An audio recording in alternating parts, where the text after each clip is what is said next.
Dito sa ibabaw ng mundo ay may nagsusulputan na iba't ibang sekta ng pananampalataya. Dahil dito ay marami na sa mga Katoliko ang nalilito kung ano ba talaga ang totoo. Straight to the point! Pagkat ang Diyos natin, Diyos ng pag-ibig.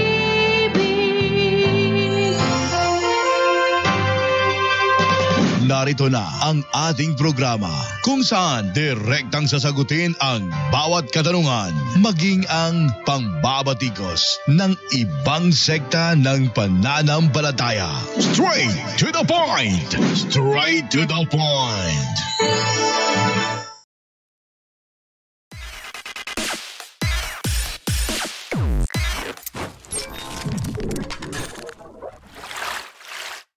Hello, good morning sa inyo lahat dyan, mga nanonood sa ating live ngayon dito lamang sa Straight to the Point at sa umagang ito, sa araw na ito, no? May tatalakayan po ako sa inyo napakahalagang bagay. Ito ay doon sa kakapost lang na video na hindi ko alam kung ito ba ay ano ba kahulugan niya rito.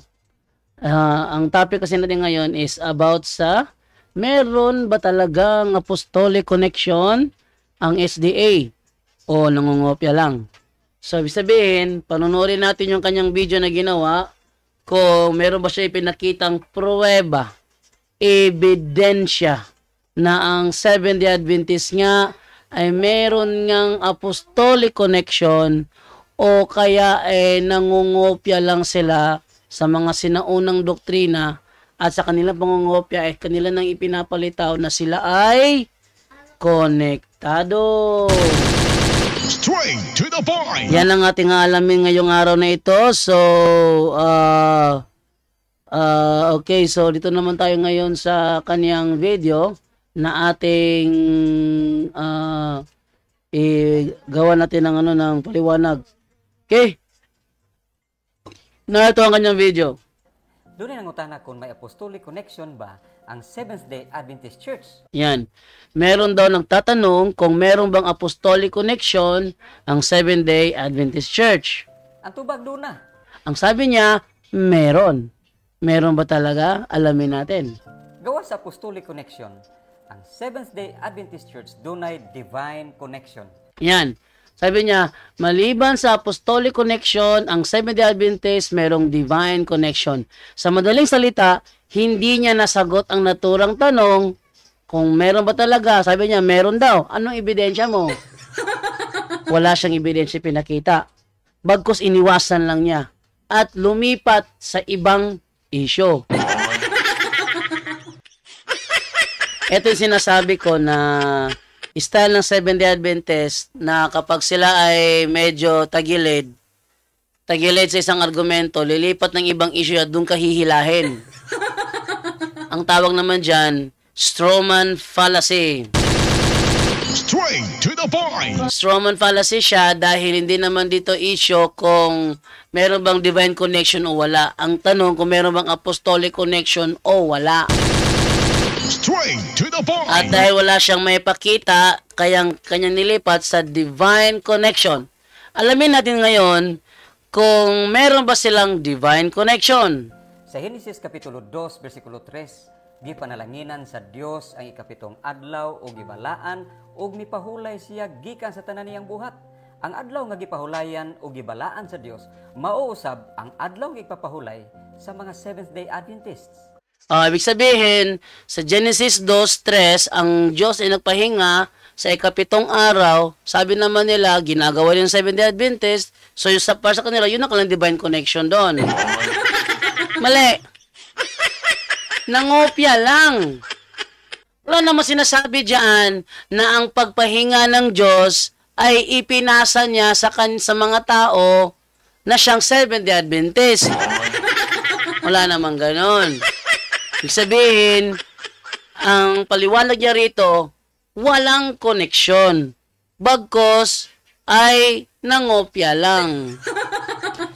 Bigyan din ng divine connection na ano talaga ibig sabihin ng divine connection. Sa Iglesia Katolika Apostolika Romana, nagkaroon ng divine connection ang Iglesia at ang Panginoon sa magitan ng nangyaring Eucharistic miracle. Kung saan isang pare noong 750 AD, isang pare ang nagduda sa Eucharist kasi sabi nila, ito ay ito ay sabi namin sa misa, katawan ni Kristo. Sabi naman ng mga tao, amen. Pero nang sinubo, wala namang pinagbago yung lasa. Ganun pa rin.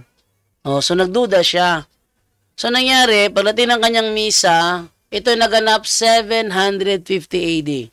Kung gusto nyo alamin ng ang kasaysayan na yan, tingnan nyo, i-research nyo ang Lanciano Italy Eucharistic Miracle. That's a true to life, ha? Totoong nangyari yan. Hindi kwentong barbero yan.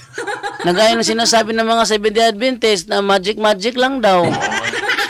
Uy, ang magic, CCC, Catechism of the Catholic Church, paragraph 21:17, mahigpit ay pinagbabawal sa Iglesia Katolika ang pag-magic. At yung ginawa ng pare mismo, hindi yon magic kasi nag-consecrate lang siya.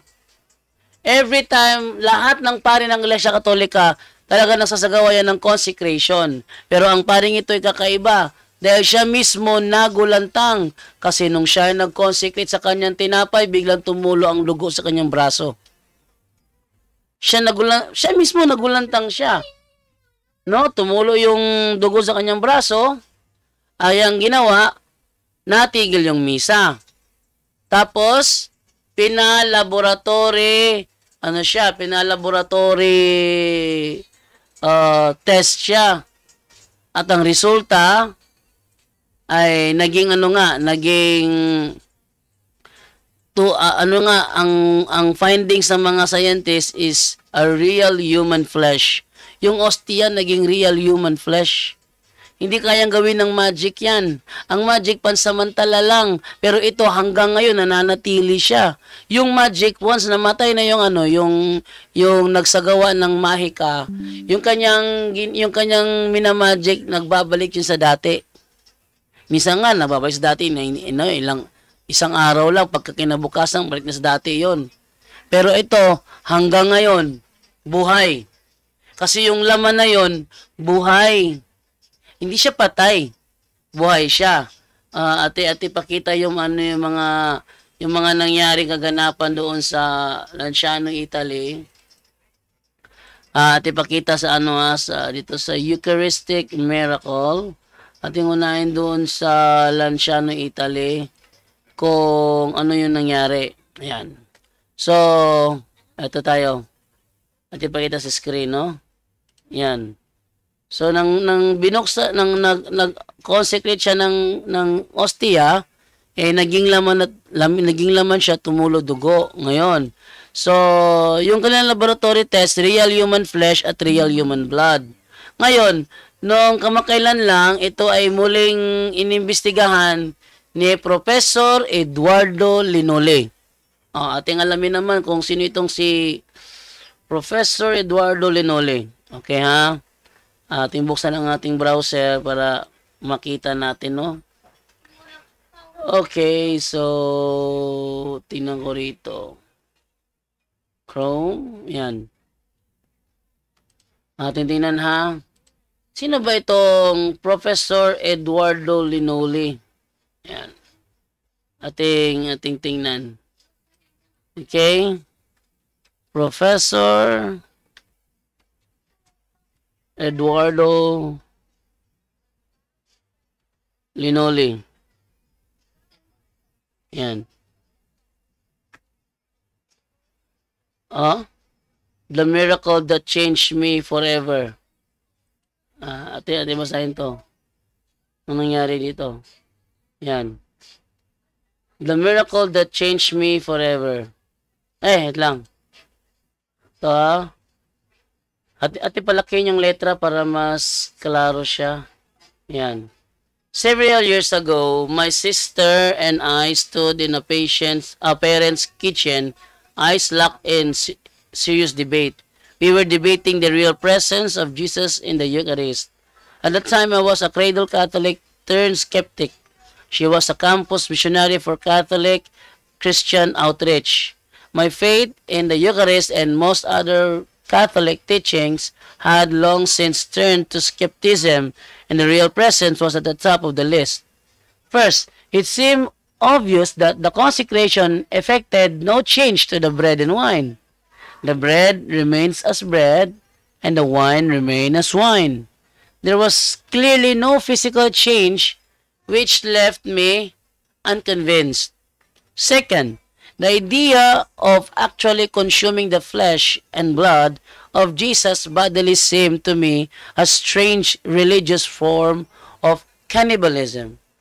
My sister listened patiently to my objections and skeptical musings, and when she spoke her intense faith in the real presence shone through, this was the first time I had ever heard of the sacrament of the Eucharist as the source and summit of the Christian life.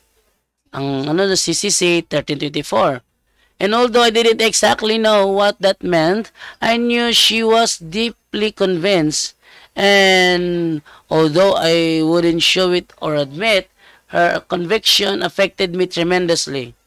As we closed our kitchen debate that day, she made a suggestion that would faithfully trigger a new direction in my religious considerations. She appealed to the miraculous and suggested that I investigate the miracle of Lanciano. So I did. Sabihin, inimbestigahan niya yung naging milagro sa Lanciano, Italy. Inimbestigahan niya ng mabuti yon. So anong nangyari sa kanyang pag-iimbestiga? Tingnan ninyo ha. Tuloy natin. The powerful impact of my ensuing discovery was the first of many critical steps that led me back to the Church of Rome, and one of many discoveries that have kept me there. The miracle of Lanciano. The story goes like this. Yan. In the 8th century, a Basilian monk who had doubts about the real presence of Christ in the Eucharist, or Holy Communion, was offering Mass in the Italian town of Lanciano. During the Mass, when he pronounced the words of consecrations, the host was miraculously changed into actual human flesh, while the wine was changed into real human blood. The blood later coagulated, while the flesh remained as it was, neither decomposed. Ito yung nangyari, you know? The miraculous host today at the Church of St. Francis of Lanciano. So, nasa Nasa St. Francis of Lanciano siya. Yung naturang hostia na naging tunay na laman at may dugo, no? The miracle has since underwent rigorous scientific analysis at the request of the Vatican, who always acts with a high degree of prudence in the investigation of alleged miracles before declaring them as authentic. Ibig sabihin, pag may nangyaring milagro, ang Vatican nagpapadala yan ng investigador para mag-imbestiga. Ibig sabihin, ng investigador niyan, ang role ng investigador ito, gagawa siya ng lahat ng kanyang makakaya para i-booking na ang milagro ay peke. Ayan na. Lahat ng gagawin niya, scientifically method na gagamitin niya, isa lang ang target niyan. Gawing mali ang claim. Ibig sabihin, modus lang o bogus lang ang sinasabing miracle. Yun ang kanilang gawain. Kapag napatunayan nila na peke nga, ibig sabihin, sabi na sa Vatican, peke siya. At yun ang kanilang role. Pero kung lahat na paraan ginawa na, pero hindi nila may paliwanag pero talagang nangyayari, ha? Di naman sila pwede magsinungaling. Iba naman yung magsinungaling ka. Ha? Iba naman yun. Magsisinungaling ka. May ebidensya na, liwaliwanag, di mo na ma-explain, magsisinungaling ka pa. Yan ay salungat naman sa kanilang role. Ang kanilang role, gawa ng paraan, lahat na paraan, para mapalitaw nila na mali yan. Hindi tunay yan. Pero once nag-fail sila, once hindi pumasa ang kanilang mga strategy, dahil talagang tunay ang naturang milagro, sabihin nila, tunay ito. Bakit? Hindi may paliwanag sa science. Pero once may paliwanag ng science, yan ang kanilang gagawin para pamalian ang sinasabing milagro. Kasi pag sinabi kasing milagro, kahit science, hindi yan kayang gibain. Yan ha? Kahit science, hindi yan kayang gibain. Kaya, magpapadala ng investigador yan, Batikan, para imbestigahan yan. At kaya sabi ko, ang kanilang misyon, pamalian ang naturang milagro. Pag sila nag-fail, ibig sabihin, tunay na milagro yan. Pag sila nag-succeed, meaning, peking milagro yan. Ang resulta, nag-fail ang kanilang laboratory result na nag-fail ang kanilang mission na pamalian yan. Ang nangyari,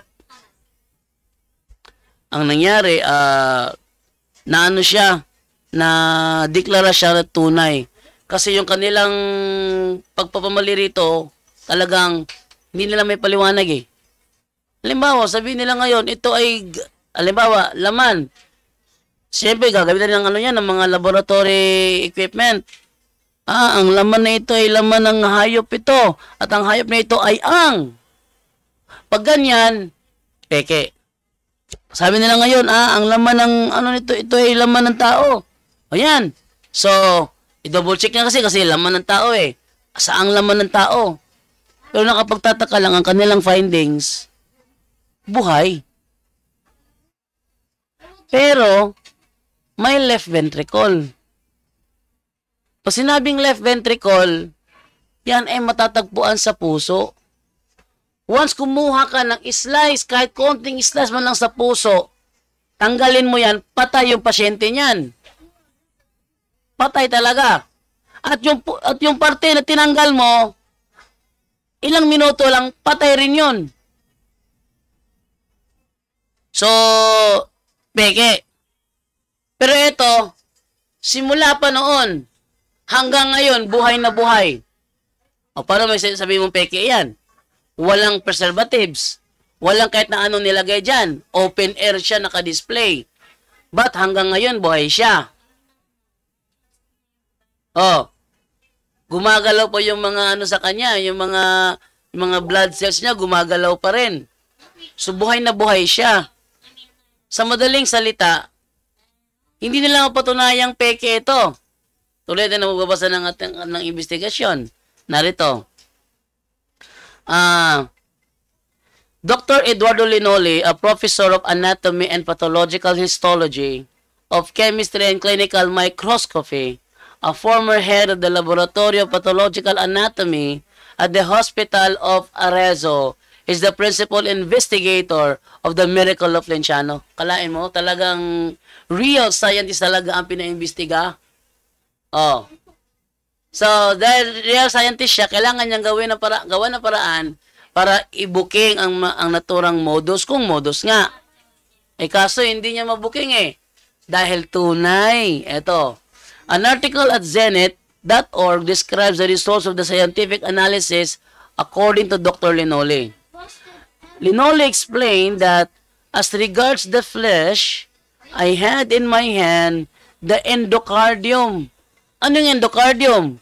Yun ay isa sa mga bahagi ng puso, ang endocardium. Therefore, there is no doubt at all that it is a cardiac tissue. Yung cardiac tissue, saan matatagpuan yan? Sa puso. Oh. In regard to the blood, the scientists emphasize that the blood group is the same as that of the man of the Holy Shroud of Turin. Ibig sabihin, ang dugo na nakuha sa kalis ay katulad ng dugo na lumalabas doon sa Holy Shroud of Turin. Sa madaling salita, yung Holy Shroud of Turin, dumudugo rin yon at nakuhanan ng sample. At ang sample ng dugo doon, the same sa dugo na naging yung wine naging dugo, the same. Very the same. Walang pinagkaiba kahit konti. Sabihin, yung dugo na nandoon sa Shroud of Turin, the same sa dugo na lumitaw doon sa kalis nung nag-consecrate ang naturang pare. So, napakalayo naman na gawing modus yan. Kasi nag-consecrate siya sa misa. Tapos yung consecration niya, nagkaganon. Alam naman ng mga sakristan yun, kasi sakristan ang nagpe-prepare ng ng mga gagamitin. Yung wine, yung water, yung ostia, ang nagpe-prepare niyan, yung mga sakristan. Siyempre, sa kanilang training, kung ano yung tinuro sa kanila, yun ang kanilang gagawin. Wala namang turo na pumatay kayo ng tao at kunin yung puso. Wala namang turong ganon.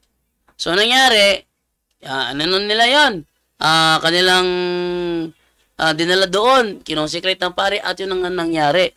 So, the same siya, yung blood niya, yung wine na naging blood, the same siya sa blood na nandoon sa Holy Shroud of Turin. O, tuloy natin. And it is particular because it has the characteristics of a man who was born and lived in the Middle East region. Sabihin, yung dugo, kung may-ari ng isang tao na nabubuhay sa Middle East region. Oh. Nabubuhay sa Middle East region. The AB blood group of the inhabitants of the area, in fact, has a percentage that extends from 0.5% to 1%, while in Palestine and the regions of the Middle East, it is 14 to 15%, Linoli said. So meron talagang scientific method na ginagamit sa pag-iimbestiga na ito. Linoli's analysis revealed no traces of preservatives. Ano daw? No traces of preservatives. Then, in the elements, meaning that the blood could not have been extracted from a corpse. Ibig sabihin, walang preservative ang dugo at the blood could not have been extracted. Hindi siya kailanman kinuha mula sa bangkay from a corpse. Yung dugo na nandoon sa kalis, hindi siya kinuha galing sa bangkay. Naintindihan niyo yun? Because it would have been rapidly altered. So kasi kapag ginawa yan, ibig sabihin alteration na nangyayari. Pero sa investigation niya, no traces of preservatives in the elements. No, tandaan niyo ha, no preservative that was traces in the elements. Itong iniimbestigahan ni Eduardo Linole, Professor Eduardo Linole, ito yung nangyari doon sa Lanciano, Italy, haba na noon. Yan, anong taon niya iniimbestigahan ito? Mga 1990s yata? Oh. Pero, buhay. Oh, tingnan nyo ha. Linole's report was published in Quaderni Slavo de Diagnostica Clinica e de Laboratory in 1971. In 1973, the Higher Council of the World Health Organization appointed a scientific commission to verify the Italian doctor's conclusion. So, yung World Health Organization mismo kumuha ng mga mga scientist pa rin, ibang mga scientist para i-verify ang sinasabi ng Italian doktor na si Dr. Eduardo Linole. The work was carried out over 15 months. So, ang pag-verify, tumagal ng mga 15 months with a total of 500 examinations. Sa madaling salita, dumaan siya ng 500 examinations. What had been stated and published in Italy. So, ibig sabihin, inimbestigahan siya 500 times ng iba't ibang mga scientist. nagpatawag ang World Health Organization ng mga scientists para imbestigahan upang i-verify ang conclusion ni Dr. Eduardo Linole. Sa madaling salita, ang pag-iimbestiga dito, hindi basta-basta. Hindi pwede siya lang ang nag-iimbestiga nun. Dahil yung kanyang investigasyon, ang conclusion niya doon, pinadouble check pa ng World Health Organization. Umabot ng 15 buwan at ang investigation at ang laboratory results umabot ng 500 laboratory results. Ibig sabihin, 500 times siyang dinouble check. Kalain nyo? 500 times ang dinouble check? Hindi na basta-basta ang double check yan. 500 times eh. Ngayon, ano nangyari? Here is a general overview of Linole's scientific findings from the realpresence.org. Ito sinasabi. The miraculous flesh is authentic flesh consisting of muscular striated tissue of the myocardium. Sabi naman dito, the miraculous flesh is authentic flesh consisting of muscular striated tissue of the myocardium. Ibig sabihin, ay meron talaga siyang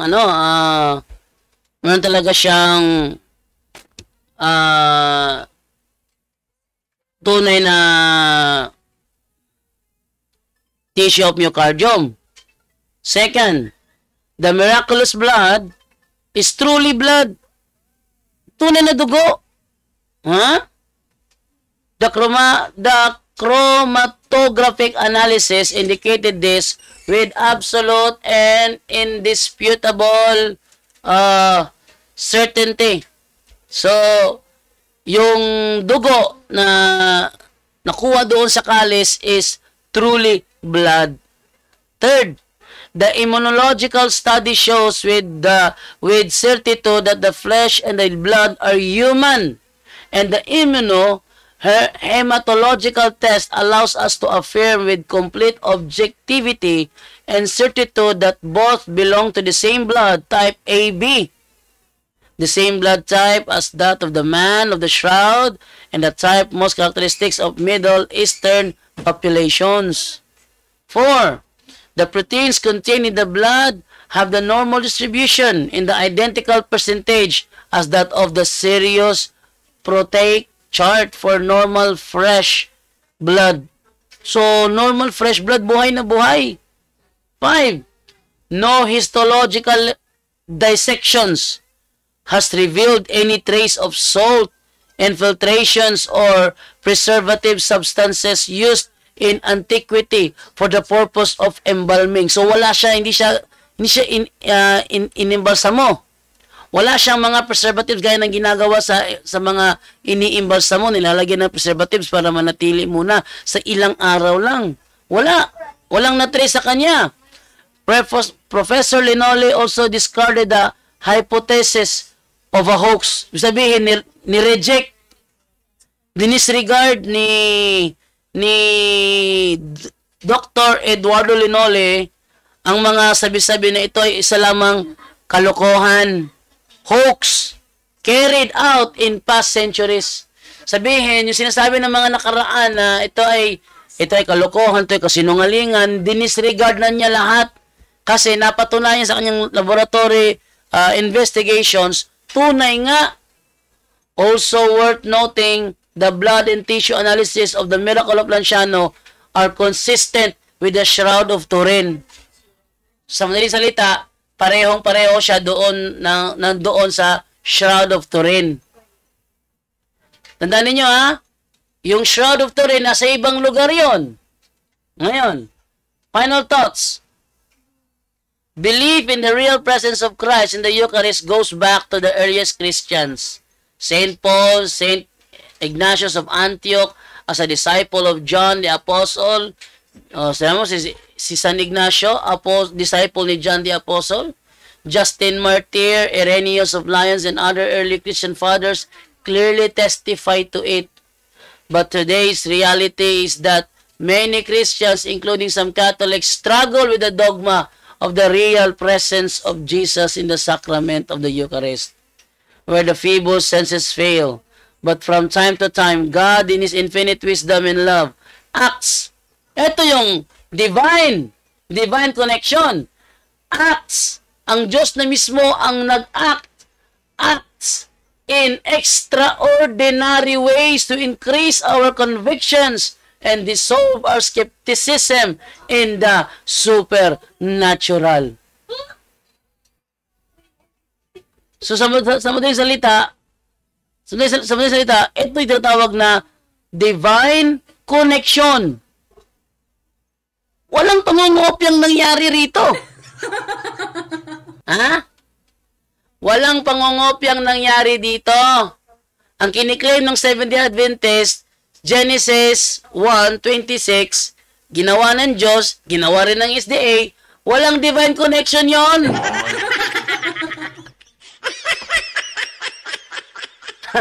Ang nangyari doon, ano yon? Pangungopya. Eto nabasa ko. Ang Diyos nagpahinga ikapitong araw. Pahinga rin tayo. Sige, yun na, pahinga tayo. Diniklara ng SDA, pahinga sila ng Sabado. May connection ba doon? Wala. Halimbawa ganito, sampulan ating sampulan. Yung Holy Trinity na doktrina. Yung mga anti-Trinitarian, alam nila Katoliko ang nagdeklara ng Trinity. Nagdeklara. Ang Katoliko nagdeklara ng Trinity. Wala naman yan sa original Greek and Hebrew manuscript, yung word na Trinity. Ngayon, bakit meron ng Seventh-day Adventist? Ibig sabihin ba, sila ay konektado sa Catholic? No!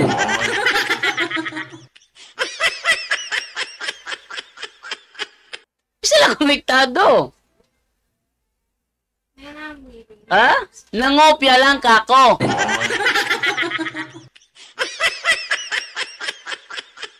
Ngopya lang. Ano pa? Ano pa yung kanilang yung kanilang toro. Yung sila ay mag-worship ng 7th day of the week, hindi naman sila talaga ang direktang inutusan. Bakit? Sila ay galing kay William Miller. At umalis sila matapos si William Miller pumalpak. Nung sila ay nasa grupo pa ni William Miller, mga Sunday Keepers, ilang sila Ellen G. White, James White, mga Sunday Keepers sila. Nung sila ay nandoon kay William Miller. Nung pumalpak si William Miller, nagsilabasan sila ay dinayo ng Seventh-day Baptist.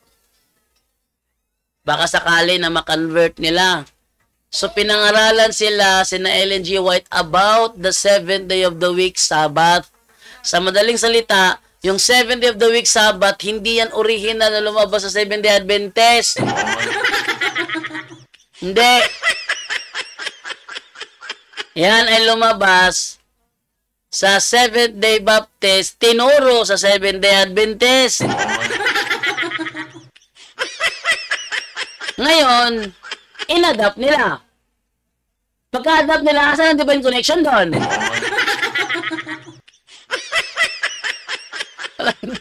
Walang divine connection doon. Bakit? Nangopya lang eh.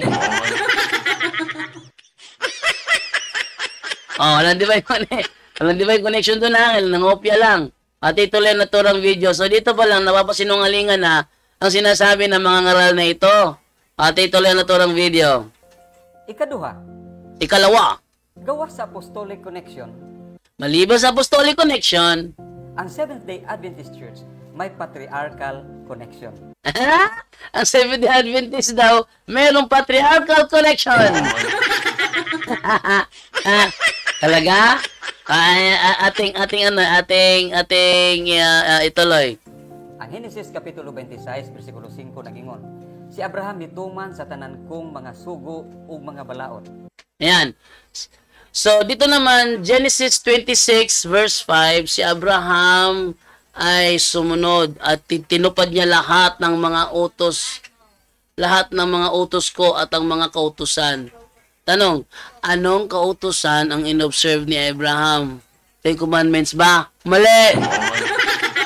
Anya? Seventh-day Adventist Church, nagtudlo sa pagtuman sa napulo ka mga sugo sa Dios. Ayan, ang Seventh-day Adventist Church nagtuturo na kailangan to pa rin ang 10 utos ng Diyos.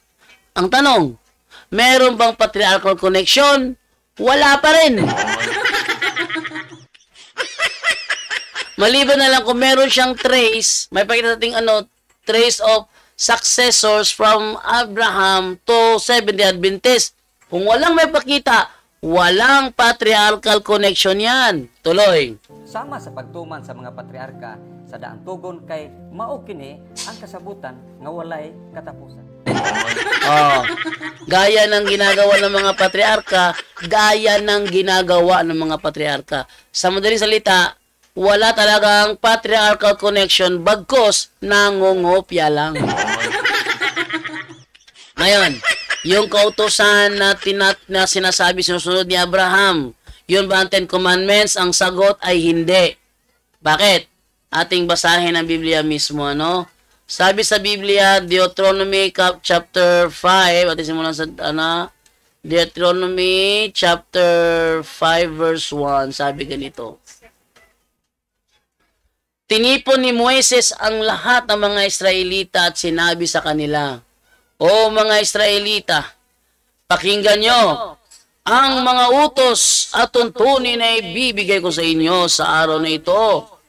Pag-aralan ninyo ito at sundin. Gumawa sa atin ng kasunduan ang Panginoon. Sinong gumawa ng kasunduan?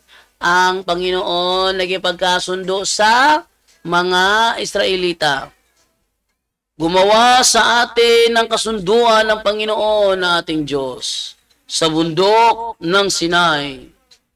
Hindi niya ito ginawa sa ating mga ninuno, kundi sa ating lahat na nabubuhay ngayon.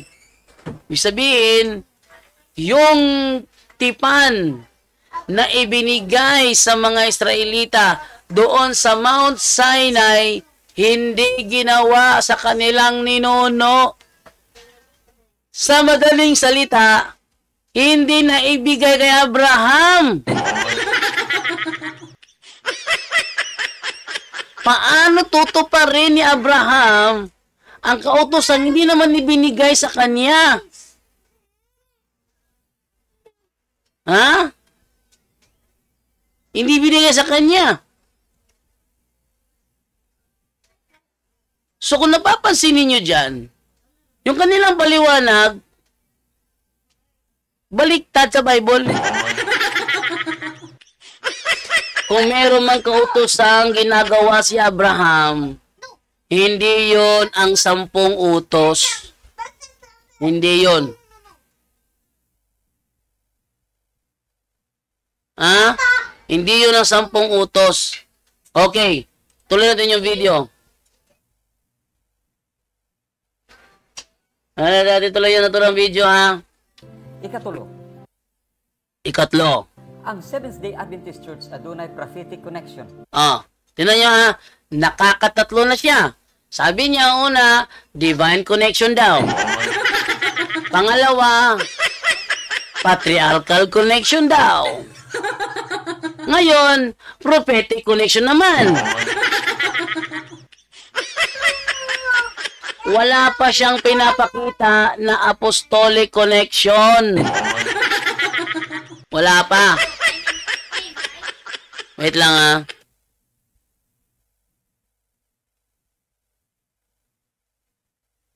Okay. At ituloy. Ang ingay ni David, eh. No, mas nangingibabaw ang ano ni David, ang kanyang boses sa aking boses. Ba naman to? Okay, prophetic connection.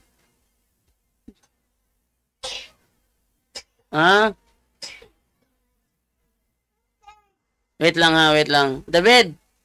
Gawas mo ka. Gawas mo ka. Hey, sabak kayo mo.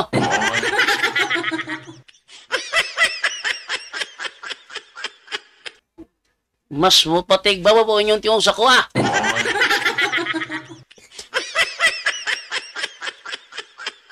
Yun. At ituloy ang ating pinag-usapan dito. Ayun. Tingnan nyo ha. Sabi niya, meron daw apostolic connection pero wala siyang ebidensya. Bagkos niliko niya sa sinasabi niyang divine connection daw. Wala naman. Resulta, sa sinasabi ng divine connection, nangopya lang pala. Oh. Pangalawa, patriarchal connection. May ebidensya pinakita ba? Wala rin. Ang ginawa niya, nag-storytelling, and then, ang resulta, nangopya pa rin. Ngayon, nasa ikatlong bahagi na tayo. Tatlong bahagi na tayo, ha? Okay. Prophetic connection naman ulit.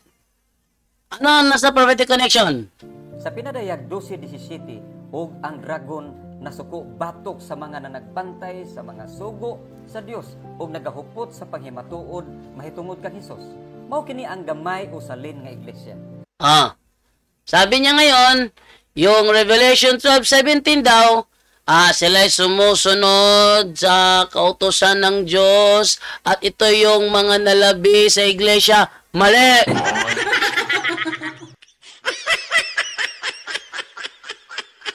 Ha? Mali. Bakit? Yang iglesia tinutukoy dyan, hindi yan ang Seventh-day Adventist. Ba't yung inaangkin yan? Prophetic connection. Ang Seventh-day Adventist, kung sino mo itong taong sa salita na ito, simula nang naitatag, hanggang ngayon, walang ni isa mang kautusan na natupad. Alam niyo kung bakit? Alam niyo kung bakit? Ating ipakita Santiago 2:10 na ano sinasabi sa Santiago 2:10. Tingnan niyo ha. Santiago 2:10. Tingnan niyo. Ang tumutupad sa buong kautusan pero lumalabag sa isa sa mga ito ay lumalabag na rin sa buong kautusan. Ngayon, masisiguro ba ng Seventh-day Adventist na natupad niya lahat ng utos sa Ten Commandments? Sinong Seventh-day Adventist ang may lakas ng loob humarap sa akin at sasabihin nila, Brother Jando, ako ang hinahanap mo, ang Seventh-day Adventist member na nakatupad sa lahat ng kautusan na sinasabi sa Ten Commandments. Alam niyo kung bakit? Tatanungin ko siya. Talaga ba natupad mo? O natupad ko? Tanong. Yung Santo Papa ba ang tinutukoy sa Revelation 13:18 na 666? Yes or no? Pag nag-yes yan, labag ang ikawalong utos. Ha? Pag nag-yes yan, labag ang ikawalong utos. Pag nag-no naman yan, kinontra niya ang lahat ng mga SDA debater. Straight to the point. Sige. Talaga? Prophetic connection? Totoo ba yan?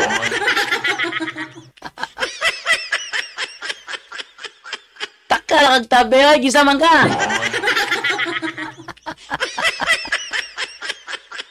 Taka lang tabi niya. Mga Seventh-day Adventist sa social media, palaway kayo. Ha? Post ng post.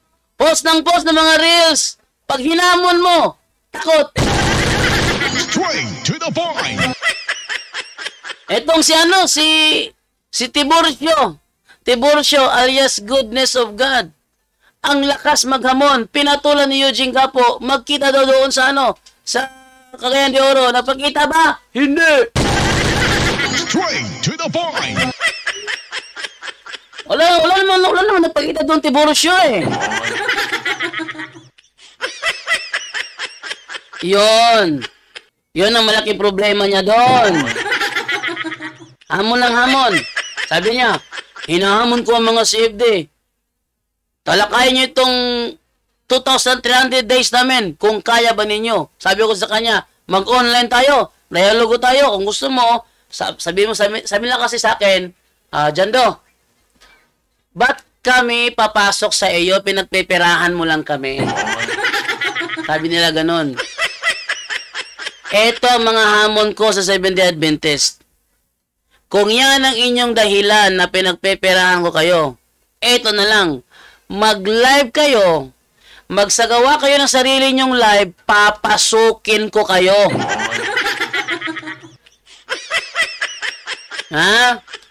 Usapan lang, huwag nyo kong i-remove pag hindi kayo makasagot.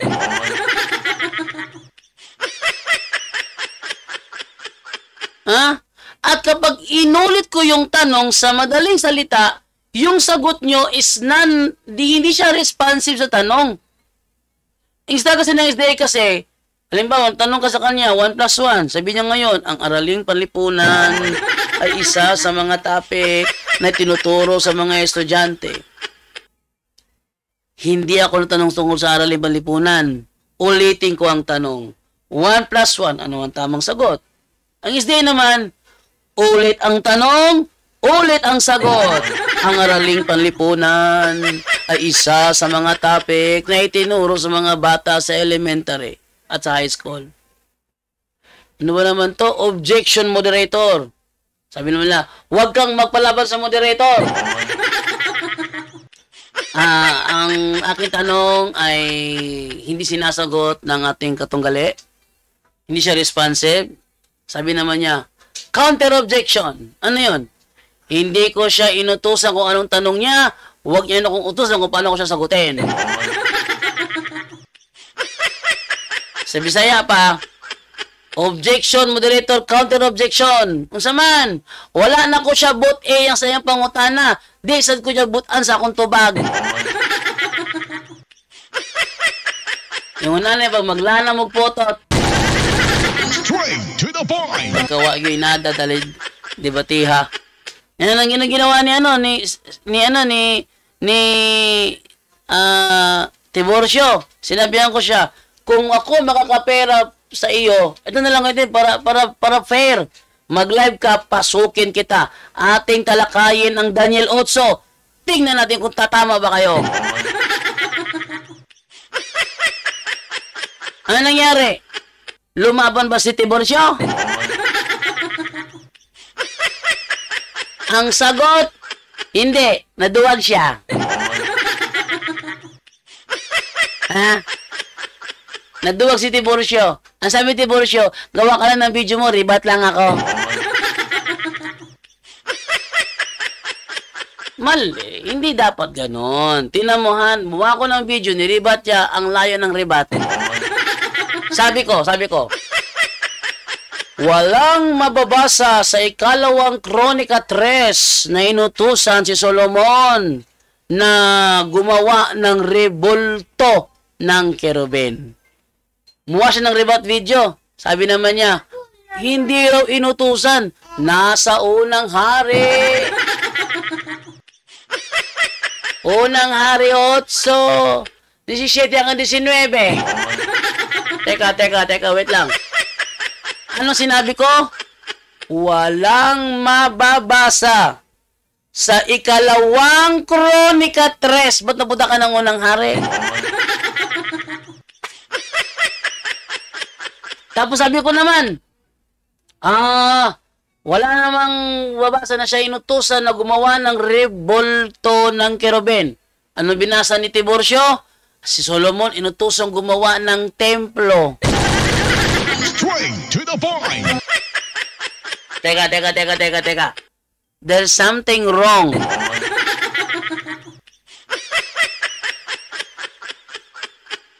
Ang sabi ko, rebulto. Ang binasa niya, templo. Sa madaling salita, sa sagot na yun ni Tiburcio, siyang nabulasot. Straight to the point. Ibig sabihin pala, nung inutusan ng Panginoon na gawa ng templo ni Solomon ang Panginoon, kasama na doon ang paggawa ng rebulto. Sa madaling salita, ang templo talaga ng Panginoon, merong mga rebulto. Ang Seventh-day Adventist ba merong mga rebulto? Wala.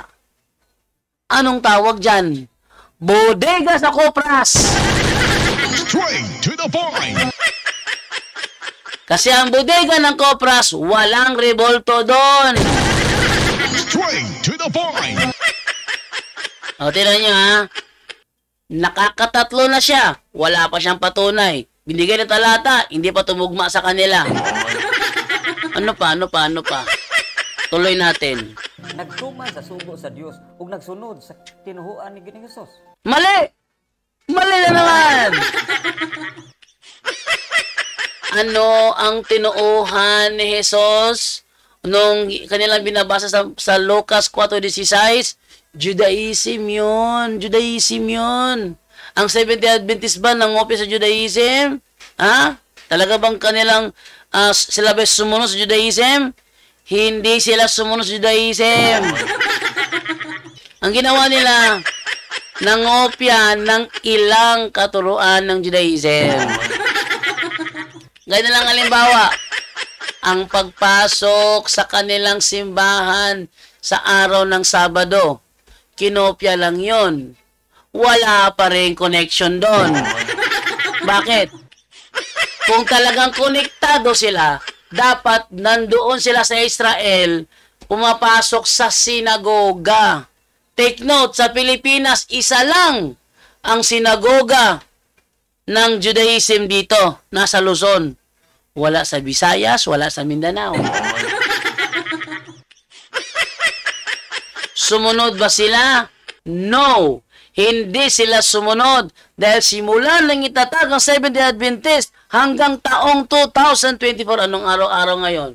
Araw ngayon ng Sabado, September 14, 2024. Mula nang ito itatag noong 1863 hanggang ngayon, walang isamang Seventh-day Adventist na kinaugalian ang pumasok sa sinagoga at mangili ng Sabat. Wala. Yung simbahan na kanilang pinapasukan, hindi kailanman pumasok si Kristo dyan. Hindi.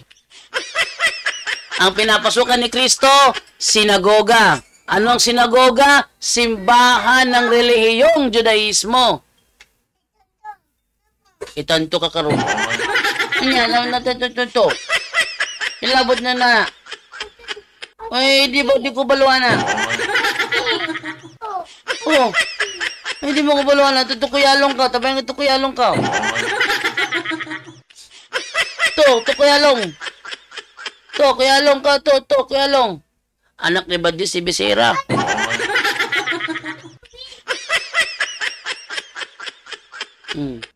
Anak ni Badji si Bisera, si David. Oh.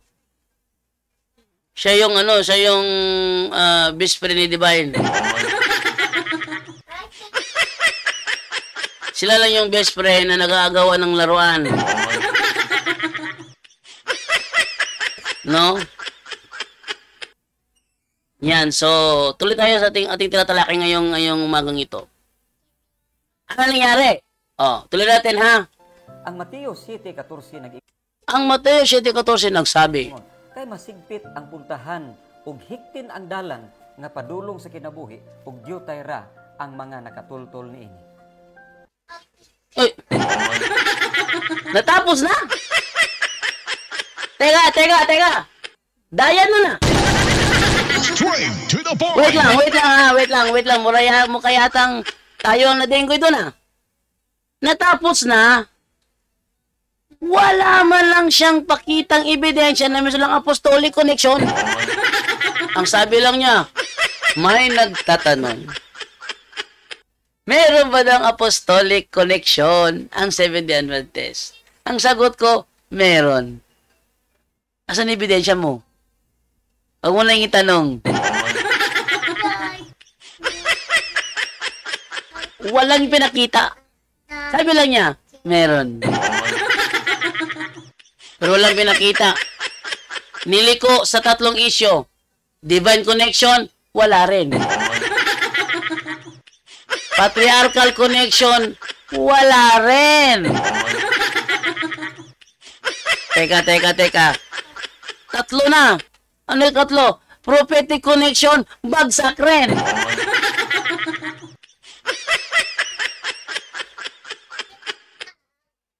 Saan sila tumugma?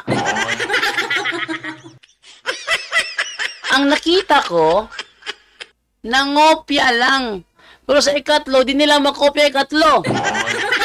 Yung una, kinokopya nila. Yung divine daw na connection daw, no? Walang connection doon. Ang bagkos, ginagawa nila, kinokopya nila. Nangongopya lang. Sa ikalawa, sinasabi nilang patriarchal connection, wala namang connection, nangongopya rin. Kinokopya pa rin. Ikatlo, yung prophetic connection, wala nang connection, bagsak pa.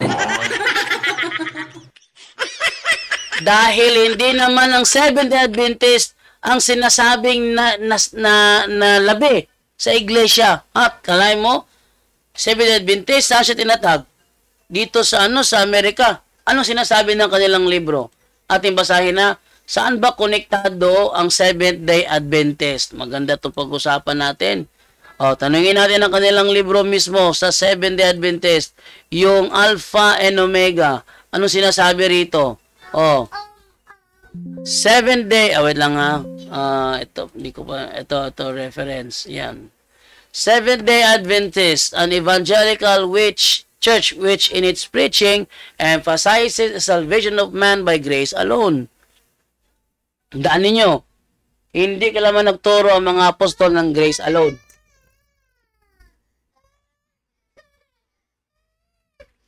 Na divine. Ay, crying mo kaya. Ngayon,